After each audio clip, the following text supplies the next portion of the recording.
When your family erases you, you have every right to choose yourself. My name is Rachel Monroe. I'm 40 years old, and last Saturday, I learned that my mother died through a text message from my brother. No call, no voice, just 8 words on a gray screen. Mom died this morning. Funeral's Saturday, don't come. It'll be easier for everyone. Easier for everyone. Not, are you okay? Not, I know this is hard, just a warning, or maybe a command. I sat in the corner booth of my restaurant, Thistle and Rye, staring at that message like it was written in a language I no longer understood. The kitchen was humming behind me, orders coming in, pans clattering, the low hum of a playlist I'd curated the night before. But inside me, silence. I'd been bracing for something like this, not the death, but the exclusion.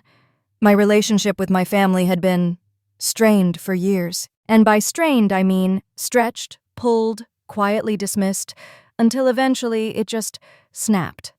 My mother, Eleanor Monroe, always favored my older brother Nathan, the golden boy, the real estate prince, the one who gave her neat little grandsons and a house on the west side with shutters that matched the mailbox. I was the other one, the daughter who wore clogs to Thanksgiving and smelled like garlic and duck fat, the chef. To my mother, cooking was something you did out of necessity, not ambition. When I dropped out of pre-law and enrolled in culinary school, she asked me if I was going through a phase. I was 28. When I opened my first restaurant, she sent flowers. Not to me, but to Nathan, with a card that said, "Thanks for encouraging her." My father passed when I was 23, and after that, it was just the 3 of us. Mom, Nathan, me. Except it wasn't. Not really. Over the years, I became more like a guest in my own family. Holiday invites grew shorter. Group texts went unanswered. Eventually, I stopped offering to host anything, and they stopped pretending to ask. Still, I never expected to be erased completely. Until that message. I called Nathan. Straight to voicemail. I called my Aunt Margaret. Then my cousin. Then the landline at Mom's house. Nothing. I opened the family group chat, one I hadn't seen a notification from in months, and found myself removed, like I'd never been there at all. I went home that night, sat at the edge of my bathtub in my chef's coat, and cried until my spine hurt. Not just from the grief, but from the sharp, hot realization that I didn't belong. Not anymore. Maybe never had. It's a strange thing being told you're not wanted, not in theory, but in direct, unmistakable words. Don't come. It was like being pushed out of a moving car and then blamed for hitting the pavement. But here's the thing about pain. It demands movement. You either collapse under it or you walk through it. And I wasn't going to collapse, not for them. So at 2 a.m, barefoot and hollowed out, I opened my laptop and typed, "Pasta making courses in Italy." Not grief retreats, not therapy intensives. Pasta, flour, eggs, hands, healing. Something real. Something I could shape. And by sunrise, I had a confirmation email in my inbox. A 6-week workshop in a village outside Bologna, led by a 70-year-old woman named Rosa, who specialized in regional shapes I couldn't even pronounce. I didn't tell anyone. I didn't ask for time off. I handed over the kitchen keys to my sous chef and said, "I need to go find my hands again." He hugged me, said nothing, and handed me a bag of semolina flour, just in case. 3 days later, I stood at the airport, one suitcase in hand, no plan beyond the smell of garlic and sage and, maybe, just maybe, a version of myself that didn't have to shrink to be loved. I looked down at my phone again. The last message from Nathan was still there. I didn't delete it. Not out of sentiment. But because I wanted to remember the exact moment I chose something different. I wasn't running away from grief. I was running toward wholeness. Toward dough under my nails and sauce on my sleeves. Toward a language I couldn't speak, but a rhythm I deeply understood. Toward a kitchen where nobody knew my name, but maybe, just maybe, they'd see me. Really see me. Not as a disappointment, Not as too much, not as a daughter who failed to conform, but as a woman with calloused hands, a broken heart, and a hunger for peace, for beauty, for the version of life that hadn't been handed to her, but one she was finally ready to make from scratch. That was the day I stopped asking for a seat at their table and started building my own.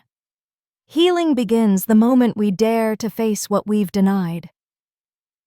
The train to Tuscany rocked gently from side to side as golden hills unfolded beyond the window like pages from a quiet book. Cypress trees stretched tall against a sky the color of ripe peaches, and for the first time in what felt like months, the buzz inside my chest dimmed to a soft hum. I had slept maybe 3 hours the night before, some of it on the plane, most of it in flashes of dreams that looked like kitchens and funerals and text messages I couldn't unread. But here I was, somewhere between Florence and nowhere, with a suitcase full of linen aprons and a printed confirmation that I was, indeed, registered for a 6-week course in La Cucina Povera, Italy's humble, ancestral cooking rooted in memory, flour, and time. The village was called Monteluce. It didn't show up on most maps. One main road, no traffic lights, a church, a market, a stone well with chipped edges. And Rosa met me at the station with flour on her sleeves and a stare so sharp it could have sliced prosciutto. She was older than I expected, mid-70s maybe, but walked like a woman who had never once let the world move without her permission. Her hands were sun-browned and wide, her eyes the same color as burnt sugar, and her hair twisted into a knot so tight it seemed to hold back history. "You're Rachel," she said in thick, deliberate English. Not a question. I nodded, gripping my bag like a child on the first day of school. Follow. No small talk, no welcome, just gravel crunching underfoot as I trailed her through narrow streets, past crumbling stone houses and vines heavy with summer grapes. Her home was a whitewashed farmhouse at the edge of an olive grove, shutters flung open, linen flapping in the breeze like prayer flags. Inside, the kitchen was the heart of everything. Wooden beams overhead, iron hooks holding pans older than me, a wide table scarred with the stories of decades. The smell of yeast and garlic hit me like a memory I hadn't earned yet. She handed me an apron. "We cook at dawn. We clean at dusk. And in between," she said, "you will learn." Then she walked away, leaving me there with nothing but my breath, the scent of basil, and the soft sound of water boiling somewhere unseen. The first morning, I cried into the dough. I didn't mean to.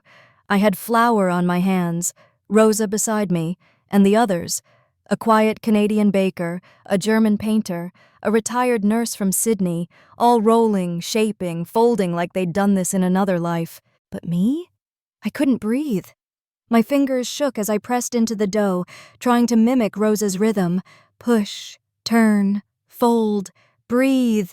But my chest kept tightening until it cracked wide open, right there on the table. Tears fell onto the semolina. I didn't wipe them. No one said anything, not even Rosa, until she walked around, placed one steady hand on my shoulder, and whispered something so soft, so strange, it felt like a secret being passed down through generations. Dough remembers what the heart tries to forget. Then she moved on. No pity, no explanation, just presence. And in that moment I felt seen, not for what I was trying to perform, but for what I could no longer hold. We cooked every day, starting before sunrise. Rosa believed in repetition, in silence, in working through your wounds with your hands. There were no recipe books, only touch. We kneaded until the muscles in my forearms ached. We pressed fresh herbs between sheets of pasta to leave green lace prints. We roasted tomatoes until their skins blistered like secrets and folded ricotta into delicate half-moons that Rosa called mezzaluna, little moons. She spoke about food like it was alive. She spoke about grief, not at all. And somehow, that was exactly what I needed. In the afternoons, I began writing. At first, it was just notes, recipes, measurements, the way Rosa folded ravioli like she was blessing them. But then the words began to wander. I wrote about my mother. Not her death, but her silence. The way she used to watch Nathan with soft eyes, and me with a kind of squint. The way she'd brush flour off her counter with 2 fingers like it was a mess, not magic. The way she never said, "I'm proud of you," even after the write-up in the Times, the awards, the nights I came home smelling like fire and saffron, having fed 100 people and still feeling empty. One afternoon, I wrote a sentence that made me stop breathing. I loved her, but she hurt me. 6 words, but they felt like a revelation. I sat there, pen frozen mid-air, the page wide open. I'd never written that before, never dared to speak the full truth, not to myself and certainly not to anyone else. Because grief is often edited, we mourn the parts that are safe. We cry over the smile, the voice, the warm hands, but we rarely give space to the wound beneath the love. But here, in this house, with this pasta and this quiet, I finally had room to name the pain that lived underneath the longing. I didn't cry after that, not because I was healed, but because the shame had finally started to loosen. That evening, as the sun melted into the hills and the last of the day's dishes were drying, Rosa sat across from me at the big wooden table. She watched me write for a long time. Then, without looking up from her glass of wine, she said, "You are cooking now." I looked at her, confused. "I've been cooking all week." "No," she said, tapping her temple, then her chest. "Now you cook with this, and this." She sipped her wine. "Before you were just copying." And she was right. Grief isn't just sorrow, it's identity unraveling. It's sitting at a table full of strangers and realizing that for once, you don't have to explain the ache. You can just salt it, stir it, fold it into the sauce. In Monteluse, I wasn't Chef Rachel Monroe from Portland. I wasn't the disappointing daughter. I was just a woman, learning to use her hands again. I didn't check my phone. I didn't look up Nathan's Facebook. I didn't wonder if the funeral had been beautiful or if they had noticed my absence. Because absence was no longer something I feared. It was something I had claimed. One night, after everyone had gone to sleep, I crept back into the kitchen, lit a candle, pulled out a sheet of pasta I had saved earlier, and pressed my hand into it, deep, firm, a perfect imprint. Then I hung it near the window, not as decoration, but as proof that I had been here, that I had existed fully in this quiet place where grief met flower and found something else. Not closure, but beginning. Family should never be a stage where you have to prove your worth. It was the 3rd week in Monteluse, and something had shifted. Not visibly. On the outside, life went on as it had since I arrived. Dough at dawn, tomatoes in the sun, wine in the evening. But somewhere beneath the muscle memory of kneading and rolling, beneath the routine that had once just filled time, a deeper unraveling had begun, and I didn't fight it anymore. I sat alone on the back patio one afternoon, journal in my lap, hands stained with flour. The breeze carried the scent of rosemary from the herb beds Rosa kept just beyond the olive trees. In the distance, I could hear Rosa teaching the others how to stuff squash blossoms. Her voice was calm, her rhythm consistent. I had stepped out early, claiming a headache, but truthfully, I just needed space, and for the first time since arriving, I was ready to remember. Not just the grief, not just the rage, but the parts in between. It started with a sentence I wrote almost without thinking. Even my success wasn't enough for her. And then the memories came flooding in, one after another, like the opening of a dam I didn't know was there. The night I opened my first restaurant, after months of sleeping 3 hours a night and maxing out my credit cards just to stay afloat, Mom had flown in late, left early, and said, "Well, Nathan just closed on a property in the Pearl District. That's real money, sweetheart, but this is cute." She meant it as encouragement, I think, but I had gone to bed that night not feeling proud, just small. Or my 35th birthday, when she forgot entirely. Not just forgot the gift, forgot the day. I remember calling her just to hear her voice, only to have her say, "Oh, honey, that was today?" She laughed like it was no big deal. I laughed too. Then I hung up and cried in the walk-in fridge, pretending I was checking inventory. Or the time I won the Oregon Culinary Guild Award. something I'd dreamed of since I was 22, scraping pans in someone else's kitchen. She didn't come, said it conflicted with a brunch Nathan was hosting for a new investor. "You know how important his career is," she'd said, her voice almost annoyed. "Yours is just flexible, right?" She always called what I did a creative path, as if it were a phase, a whim, a rebellion I'd outgrow, and I did everything to prove her wrong. Every course I mastered, every review I earned, every dish I plated, it all whispered the same thing. "See me. Please, just see me." But she didn't. Or maybe she did, and just didn't like what she saw. But then came the other memories, the ones I had boxed away alongside the pain, not knowing what to do with them, because they didn't fit neatly into anger or sorrow. Sunday mornings in our old kitchen, me on a stool, swinging my legs, watching as she cracked eggs with one hand and stirred onions with the other. She always wore this green apron that said, "I run this kitchen," though it was faded by the time I was in high school. She let me stir sauces, taste from the wooden spoon. She taught me how to test spaghetti by flinging it against the wall, something I now knew was ridiculous, but at the time it felt like secret knowledge passed from a queen to her apprentice. We didn't talk much during those mornings, but we didn't need to. Back then, food was how we spoke. That memory wrecked me more than the others, because it wasn't just the pain of not being seen, it was the realization that, once upon a time, she had seen me. Maybe not in the ways I wanted later, but back then, in those quiet moments before the world demanded anything of us, she had reached for me, with food, with warmth, with something that felt like love, and for years I tried to cook my way back to that. That evening, I stayed behind in the kitchen after everyone else had gone to wash up. The dough was resting under cloth, the ravioli shaped and sealed, ready for tomorrow's lunch. I stood at the big wooden table, pressing a small divot into a line of gnocchi, and suddenly Rosa appeared beside me, seemingly out of nowhere. She watched me work for a moment, then picked up a piece of dough and rolled it between her palms. "You think a lot when you cook," she said. "It's loud."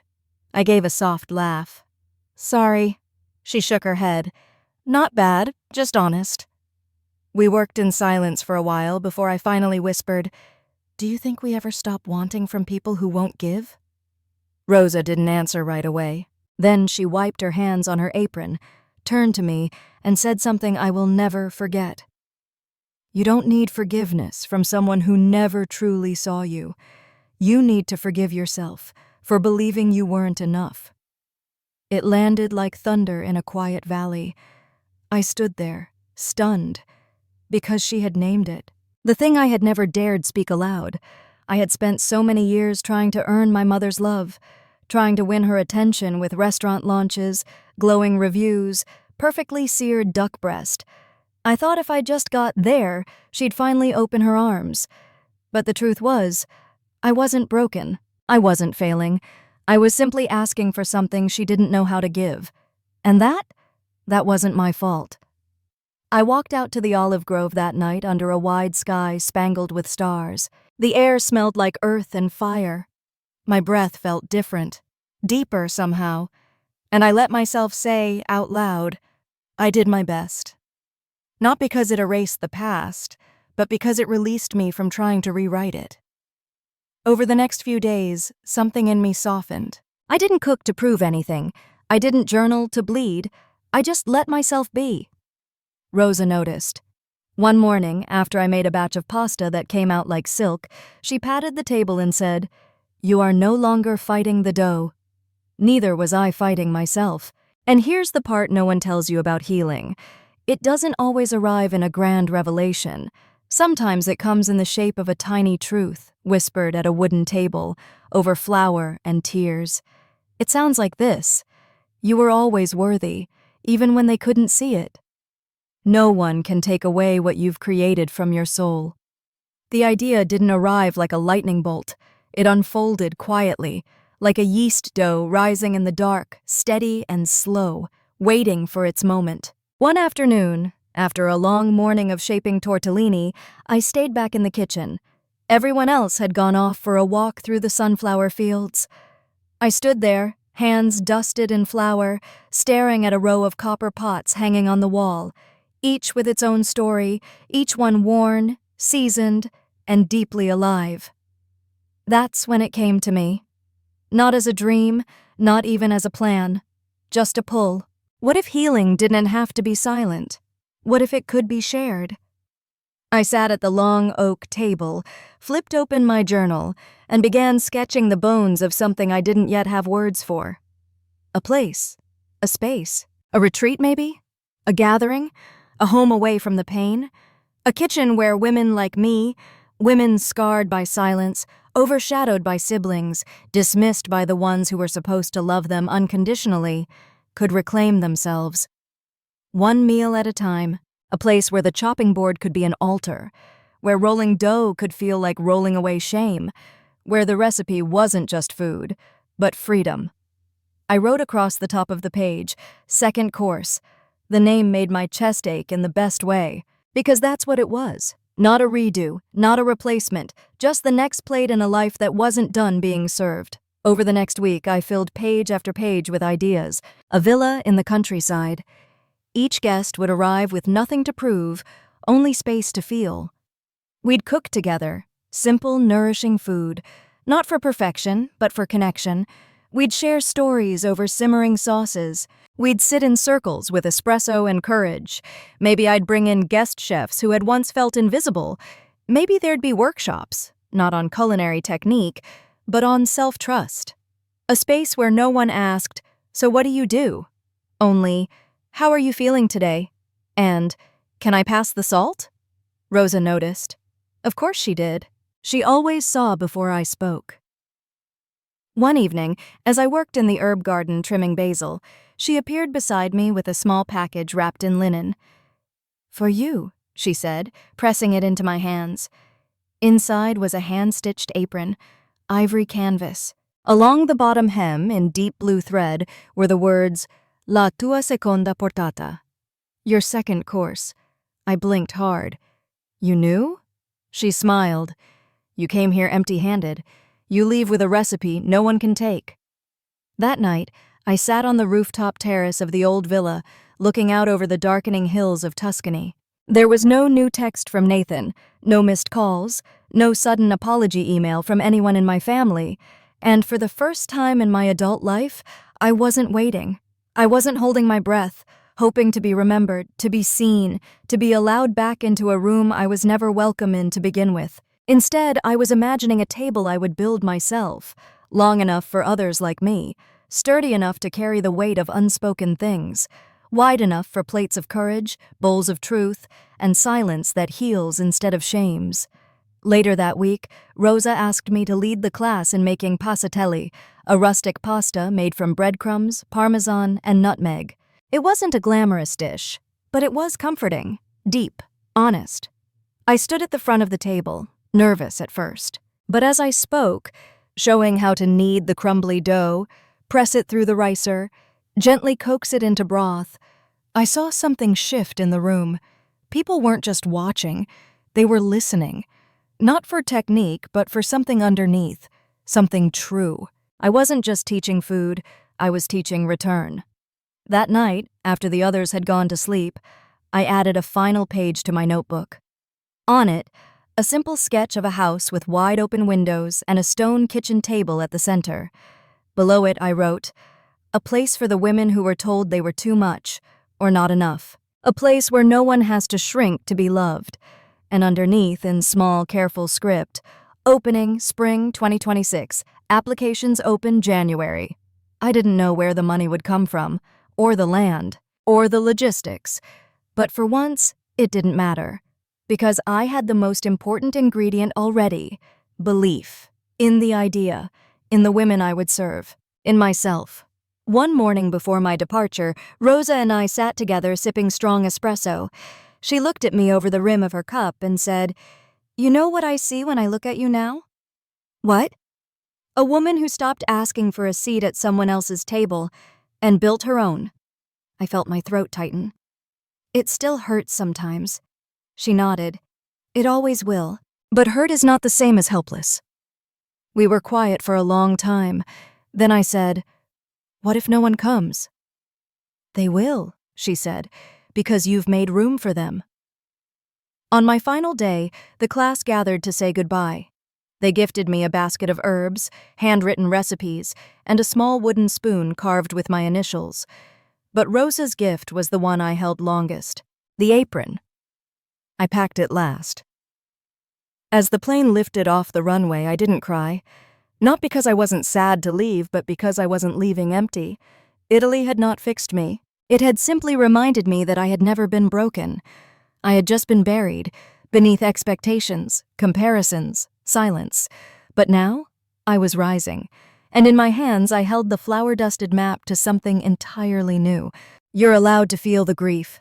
Just don't let it name you. The plane landed in Portland under a gray sky, the kind of colorless, muted morning I used to dread.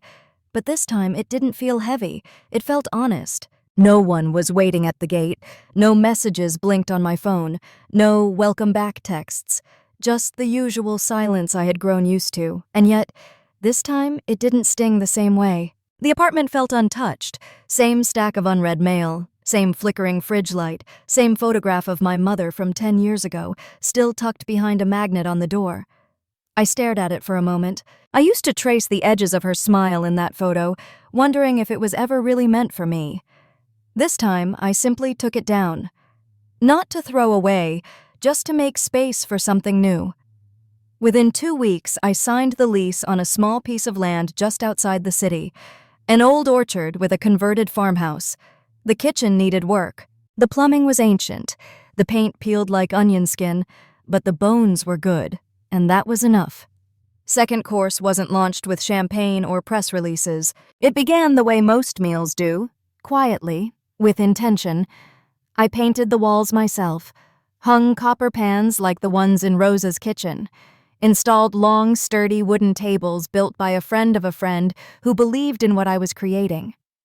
By the time the first retreat rolled around, I had a full roster, 12 women from across the country, each one carrying her own invisible weight. Some were estranged from their mothers, some had buried years inside marriages that smothered their fire, some just wanted a place to feel seen again. On the first night, we didn't talk much. We cooked. We chopped garlic and kneaded focaccia and stirred broths heavy with rosemary and memory. We weren't there to fix each other. We were there to feed something deeper. One afternoon, as I helped a guest named Leah fold gnocchi, she asked softly, "Do you still think about the funeral?" I knew what she meant. She'd heard bits of my story during dinner the night before. I wiped flour from my hands and smiled gently. "I think about it," I said. "Of course I do. It hurt, still does some days." She looked up. "Are you still sad?" "Yeah," I said. "But here's the thing. I'm not ashamed of the sadness anymore. I just don't let it run the show." She nodded, lips tight, like that was something she needed to hear. And maybe I needed to say it too. Some days the grief still brushed up against me, like the smell of something once familiar floating through a window you didn't know was open. But it didn't knock me over, not anymore. Nathan never reached out. There was no apology, no letter, no explanation for the cruel message that had once closed a door so hard I thought it would never open again. But I stopped needing one, because the door I built for myself, the one I opened wide for strangers who became sisters, meant more than any hollow reconciliation ever could. At the end of each retreat, we held a final dinner. No assigned seats, no hierarchy, no performance, just women, laughing, tasting, passing plates, letting their guards melt like butter in a warm pan. We called it the Feast of Becoming. No one ever asked, "What do you do?" Only, "What have you remembered about yourself this week?" One night, as the fire pit crackled and the night sky opened above us, I stood with a cup of warm cider, watching the women talk and lean on each other like vines finding trellises. I felt a familiar ache rise up, but it wasn't pain, it was recognition. I used to crave belonging from a family that couldn't offer it. Now, I had built a new table, and around it sat the kind of women who didn't ask me to shrink. Later that evening, I journaled, something Rosa had nudged me to keep doing. I wrote, "I thought I came to Italy to escape a family that hurt me, but really, I came to remember I was never the one who needed fixing. There was power in setting the boundary, in saying, yes, I'm still sad, and also, no, that sadness doesn't define me. Because grief isn't a weakness, it's a map, leading you back to the parts of yourself that survived. I didn't throw out the photo of my mother. I placed it in a box with old journals, restaurant menus, and a cracked wooden spoon I used to cook with as a child. A time capsule, not of pain, but of proof, that I had come from something hard and made something whole. You were never a side dish in someone else's life.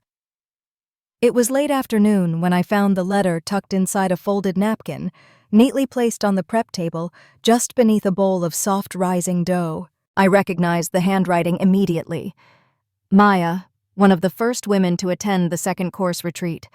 A quiet, observant soul who had barely spoken during the first few days, and then suddenly bloomed by week's end, kneading kala and sharing poetry in the same breath. Her note was simple, but it landed with the weight of something sacred.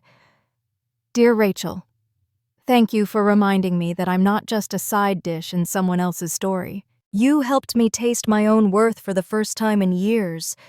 With love, Maya. I held the paper in both hands, letting the corners tremble as the words sank in. Not because they surprised me, but because they named something I hadn't yet dared to say out loud. I had spent most of my life wondering if I was ever the main course in my own family. And now, finally, I had proof that I didn't need to be. That evening, I stood in the kitchen alone. No guests, no background chatter, just the steady hum of the oven and the scent of rosemary rising from the cast-iron skillet. On the wall above the spice rack hung a framed photograph of Rosa, my mentor, my anchor, smiling beside a pot of handmade peachy pasta, the steam curling up like a whisper. Beneath it, etched in gold foil, was her quote. Dough remembers what the heart forgets, but it also learns to reshape. It had become a sort of North Star for me, a way to remember that even the messiest beginnings could turn into something nourishing. Sometimes healing doesn't arrive in the form of closure. Sometimes it comes in slow layers, like a lasagna, built with tears, silence, grit, and unexpected laughter. The kitchen became my chapel, the recipes my prayer, the women my congregation. But the real transformation, it wasn't the food, it was me. I no longer checked my phone hoping Nathan had written. I no longer stood in front of the mirror asking if I looked acceptable enough to be loved. I no longer felt the need to defend why I chose this path, this messy, beautiful, soul-hungry path of culinary creation. Instead, I built a life that didn't require permission. People think freedom looks like running away, but sometimes freedom is just standing still in your own truth long enough to realize you were never broken, just edited to fit someone else's narrative. And now, I write my own. Here's what I know now. You don't need to be invited to the table if you can build your own. You don't have to prove your worth to people who refuse to see you. And most of all, your value isn't tied to who stayed, who left, or who never understood you to begin with. You are not leftovers. You are not invisible. You are not a phase or a fluke. You are a full-course meal, seasoned with fire, served with grace. If you're listening to this and something inside you is nodding, maybe even breaking a little, then know this. You are allowed to leave the room where love is rationed. You are allowed to start over at 40, or 60, or tomorrow. You are allowed to become your own home. I did, and I promise, once you choose yourself, everything starts to taste different. If this story moved you, don't forget to hit like, subscribe, and share it with someone who needs to be reminded of their worth. And in the comments, tell me your story. Because somewhere out there, someone needs your voice as much as you needed mine.